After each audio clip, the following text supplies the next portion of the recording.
Please give me like back up there. Yeah. Stand places in occupational therapy. John Schroeder episode 7 is occupational therapist. Joya, former student of SD41, dealing with vascular science in biology and environment. Okay, we are on page 7. 7. On the connections between climate change and occupational therapy. And I need to ask, is there anyone who does not have this on Wednesday, April 24th today? Everyone has the pink sheets. No one was away. You need the pink sheets. Treasure hunt winners. Well done, treasure hunters. Congratulations to Anna Orza, grade 12, and Chloe Mack, grade 11, who are treasure hunt winners of Georgia State Fund. Please come to room 213 to costume prize. Also, is there anyone who does not have these long sheets? Anyone who does not have the long sheets?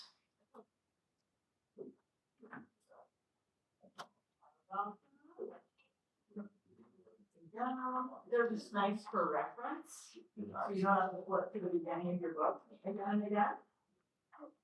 And you, yeah.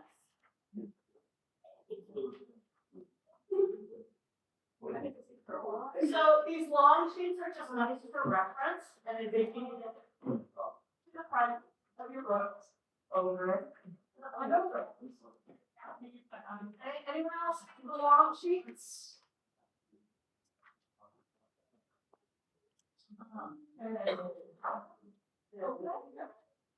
Yes, you can get a red sheet, absolutely.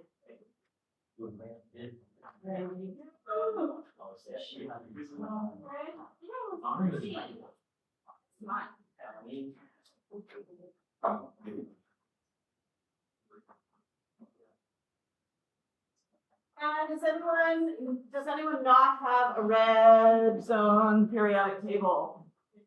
Everyone has a red zone periodic table? Okay. So page 7 is actually one of the long sheets. So if you lose your long sheet, you can always find page 7 and 8. And what these are good for is they are good for when you get to the end of each section and you need to do the overall quiz on that section or whatever. This tells you everything. So you can see here, we have done all of our ionic naming. So it tells you, how do you know you have an ionic compound? How do you know you have an ionic compound? You have a metal or you have NH4. And all you do is you write the name of the cation, and it tells you if you have NH4, that's ammonium. If you have a monovalent metal, those are what I've called the blue zone, because I think at one stage I actually had people color in their periodic table with blue. If you would like to color in your blue zone metals, in blue I have pencil crayons here. You can just lightly shade over top of them. I'll just leave them there in case anybody wants them. But if you have a blue zone metal, those are monovalent and they have no Roman numeral. Or you can just remember that red zone is Roman numeral and the white metals are not Roman numeral. And then you write the name of the anion. The monatomic ones, these are from the periodic table.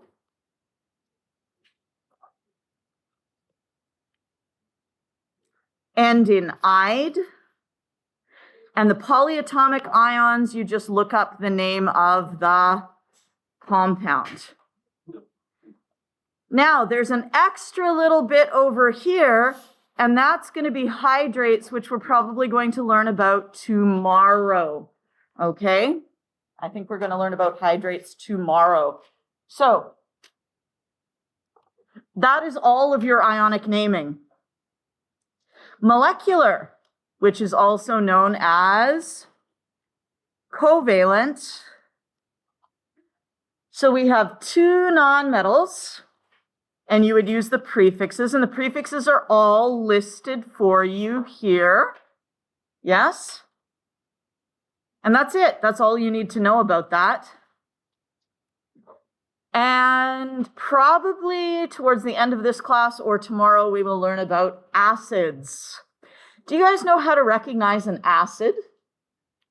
Gotta have an H in front. It's got to have an H at the front. So that's probably what you learned about last year. It begins with an H, but it can also end in COOH. So if you have either of those are acids. Okay? And they have a special naming system, and we will learn that later. All right, and we'll go through that. But if any of you are finishing up with the formulas, if you've worked ahead and you've done the formulas, you can start looking at this and saying, if I have an "ide" ion, like if I have chloride, my "ride" has hydraulics. That's a little way you can remember it. You would call this hydrochloric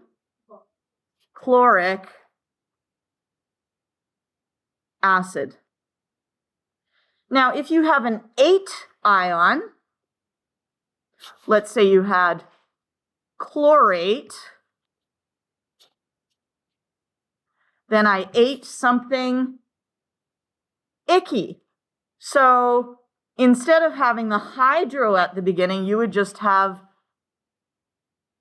chloric acid. And finally, if you have an ite ion, something that ends in ite, my Sprite is delicious. Yes, my Sprite is delicious. So instead of ending in ick, it will end in us. So if we have chlorite, that would become chlorous acid. So that's just a little preview for anyone who finishes up the formulas today. You can go ahead and start working on the acids. All right?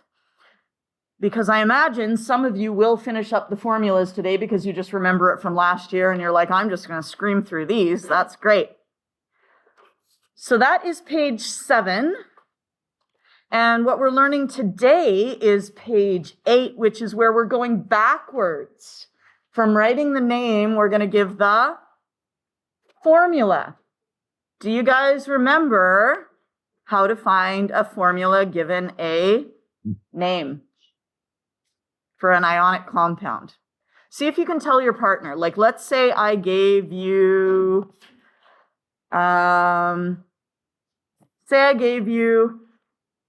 potassium oxide. See if you can tell your partner how you would write the formula for that. See what you remember. And if you don't remember anything, it's okay because I will teach it.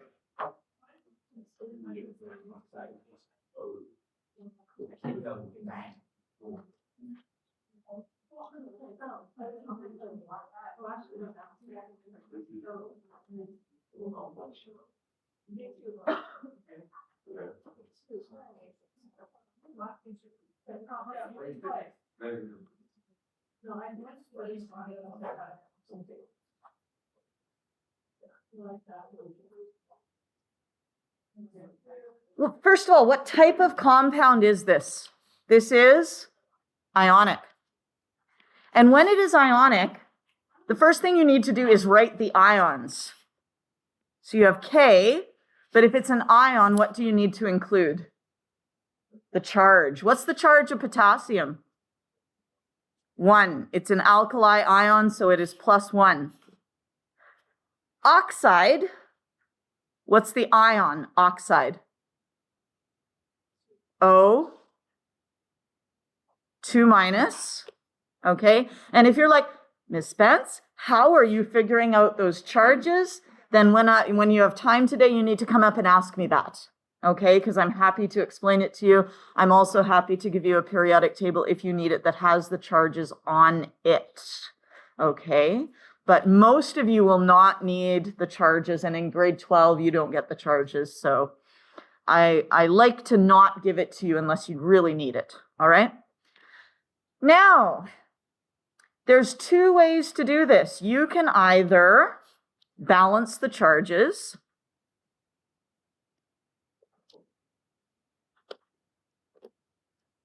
and that means that your total positive has to equal the total negative.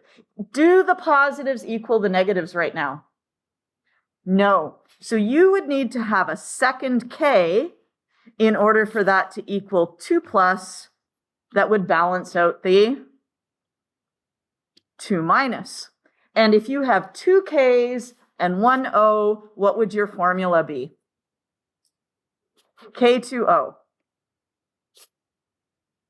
Okay.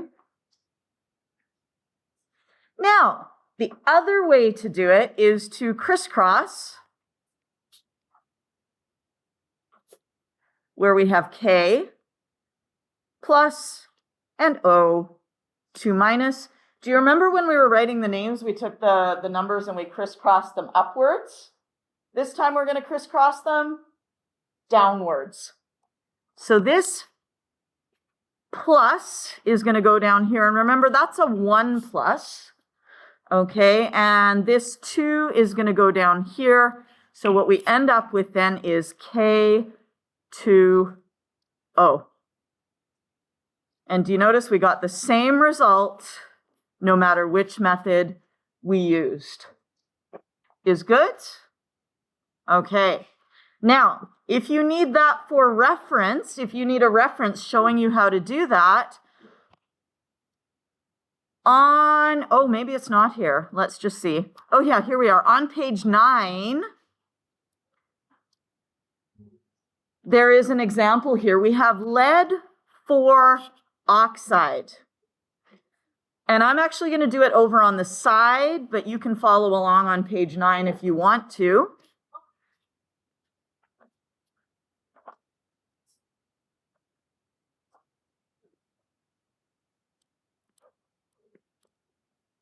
Lead 4 oxide. It's also on the back of your long sheet on writing formulas, your formula long sheet formula writing.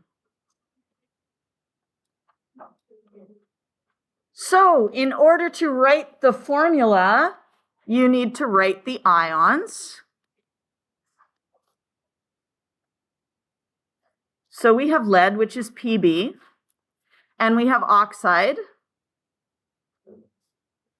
And if we look at our periodic table, we can look and we can say lead. Uh-oh. I don't know the charge of lead because it is multivalent. So I cannot, from the periodic table, predict the charge of lead. I can predict the charge of oxygen. It is in group 16, so it's -2.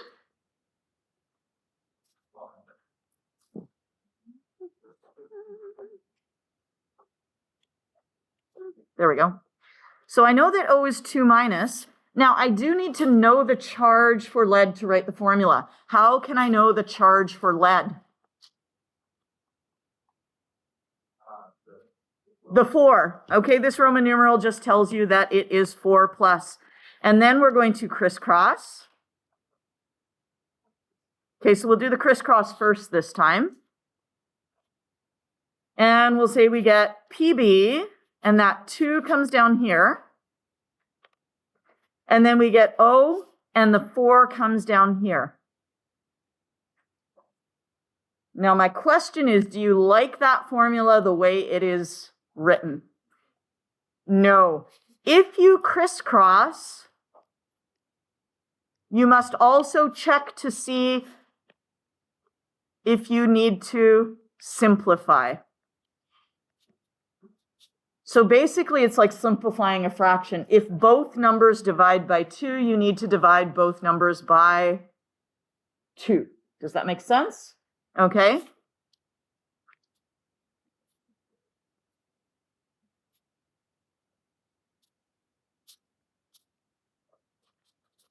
So we would say then, okay, that's not PbO2, it's going to become PB1O2, but we don't write the 1.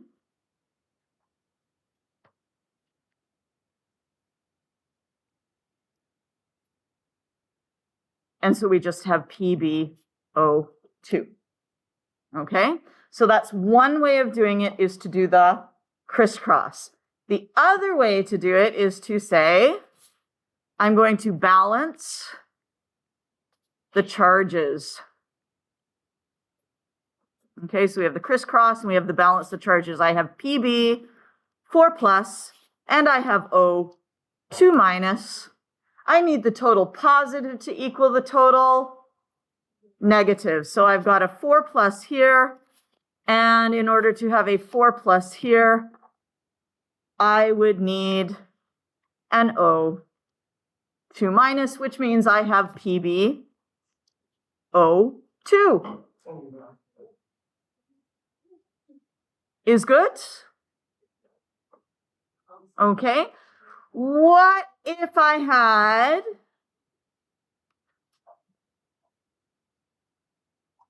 manganese 4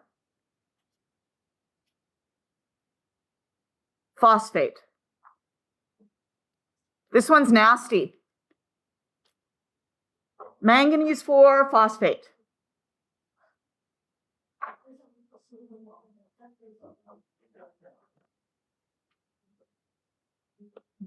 Manganese has a charge of +4.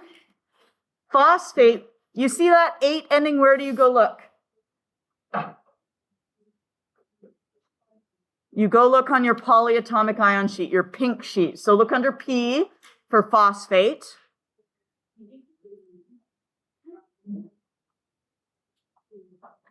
And it is PO4. And what is its charge? 3 minus. Now, you can write them all out until they equal. So you can say, oh, okay, I don't have enough negative charge, so I will add another phosphate. Oh no, I don't have enough positive charge because now I have 6 positive. So I'm going to write another manganese. And that gives me 8. Oh no, I don't have enough negative. So I'm going to write another PO4. Okay. And that gives me, now I have 9. Oh dear, I need more positive. So I'm going to write another MN. And that gives me now +12. Goodness gracious, am I not there yet? I would need to write another PO4, which would give me 12. Oh, hooray. So I have 3 manganese, Mn3, and I have PO4, and I've got 4 of them. So you can do it that way by writing them all out. Just keep adding to each side until they balance. Pretty much this is as big a number as you're going to end up with. Maybe a 5, but beyond that, it seems unlikely. There are faster ways to do this. Faster way number 1 is to realize that the lowest common multiple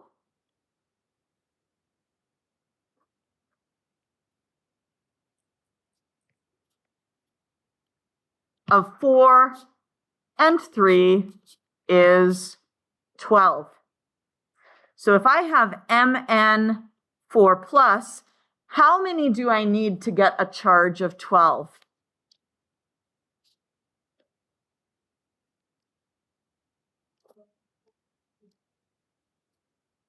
How many would I need?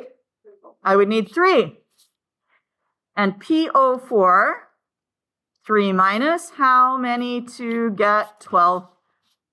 12 minus. I would need 4 of them. So I would have Mn3 PO4 4. So that's one way to do it a bit faster. Another way to do it a bit faster is to crisscross.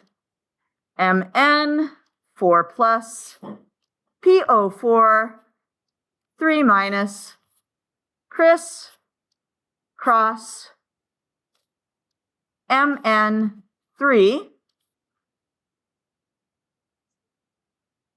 PO4 4. Is good? Okay. Just a few little notes about brackets. Maybe we'll go back to page 8. Because I think there's a summary on page 8.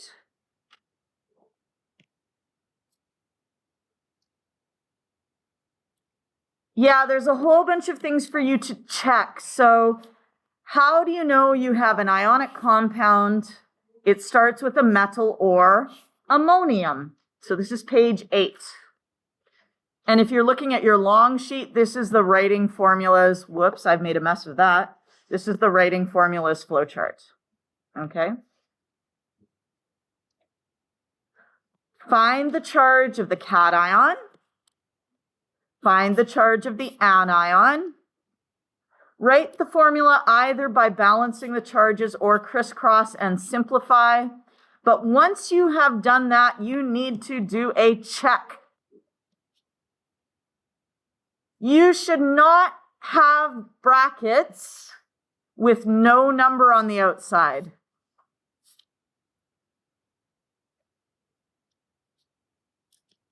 So if you only have one NO3, don't put it in brackets.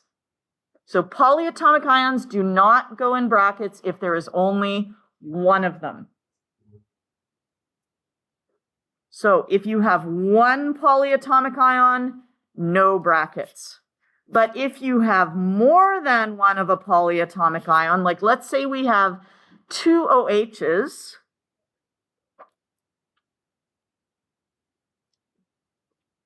it is not okay to just put the 2 there. Do you guys understand why? Or would you like me to explain? Why? Why? Why is it not okay? Let's take a look at MgOH2 versus MgOH2. So we have MgOH2 would look like an Mg2 plus ion. And then we would have an O. And then we would have 2 H's. Right? Because there's a 1 here and a 1 here.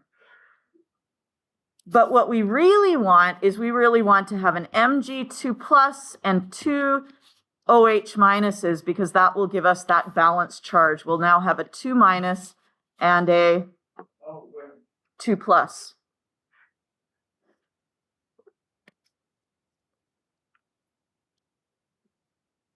Whoops, that should have been a minus. So what it should look like is we should have Mg bracket OH bracket 2, because that tells me I have 2 O's and I have 2 H's. So what that would look like is it would look like I have an Mg, and attached to it is an OH, and attached to it is another OH. Does that make sense, the difference between these two? This one has 1 Mg, 2 O's, and 2 H's. Whereas this thing has 1 Mg, only 1 O, and 2 H's.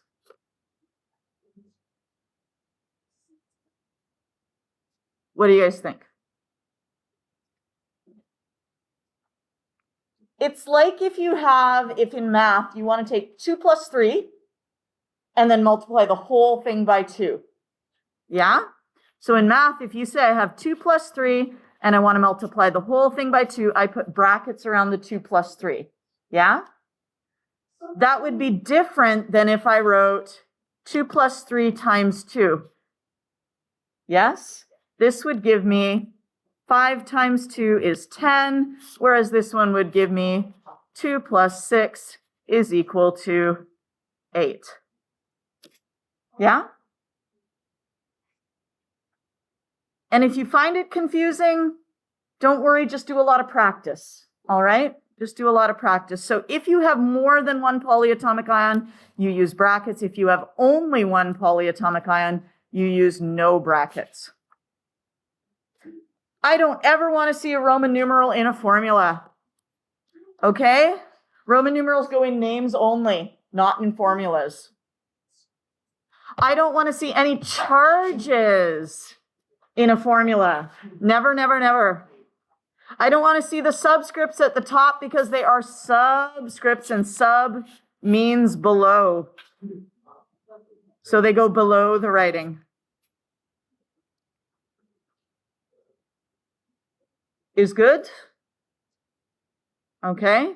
And the other one I don't want to see, CA bracket Cl2.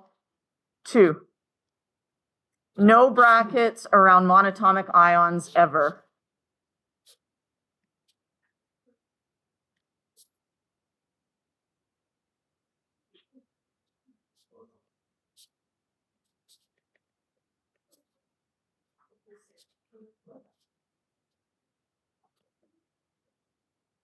Is good? Okay. I'm going to let you do some quizzes, and then I'm going to interrupt you to teach you covalent naming, but feel free to go ahead and do covalent naming on your own if you're done ahead of time and you want to work past me. Okay? So your job right now is to do quizzes 4, 5, and 6, if there are any of those that are missing. Like most of you have done quiz 4.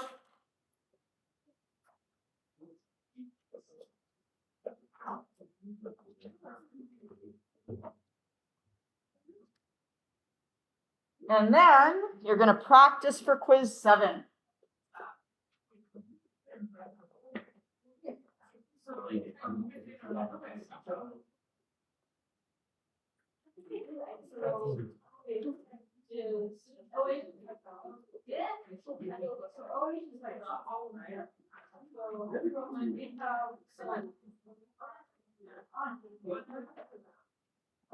Thank you, thank you.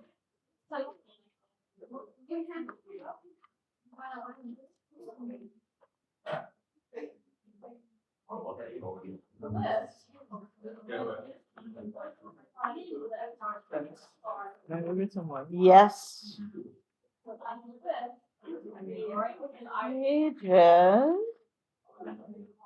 Pages 64, 65, 66.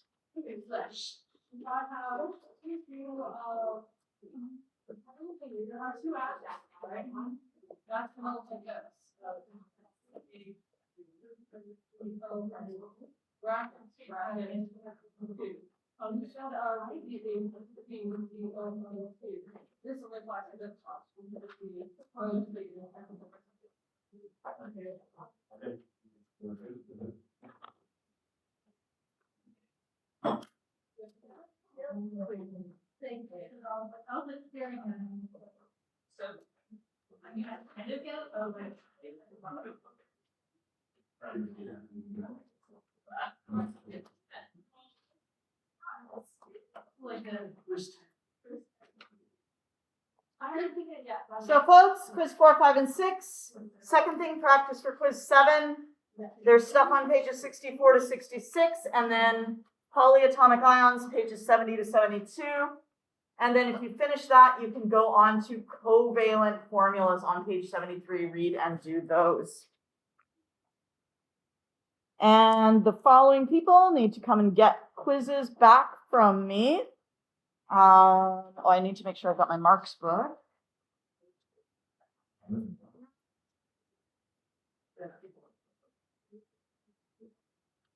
How do we practice like this 7?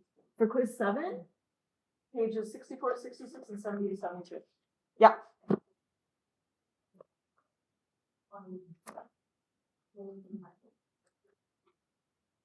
So folks, if you're working on quiz 7, pages 64 to 66 and 70 to 72. It's kind of like a review of everything. Yeah, so far. Yeah. It's just all mixed together.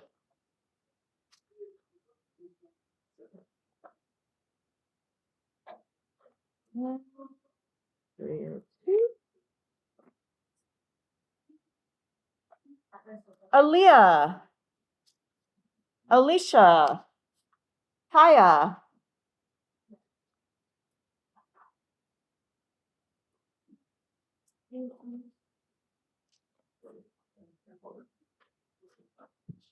Are we trading? Thank you. Yes.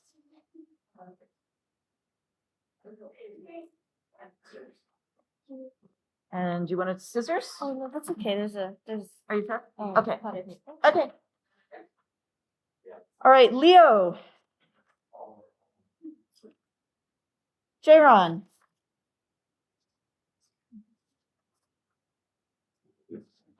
Yes. Oh. Okay. Yeah, no problem. Perfect. You did. Okay.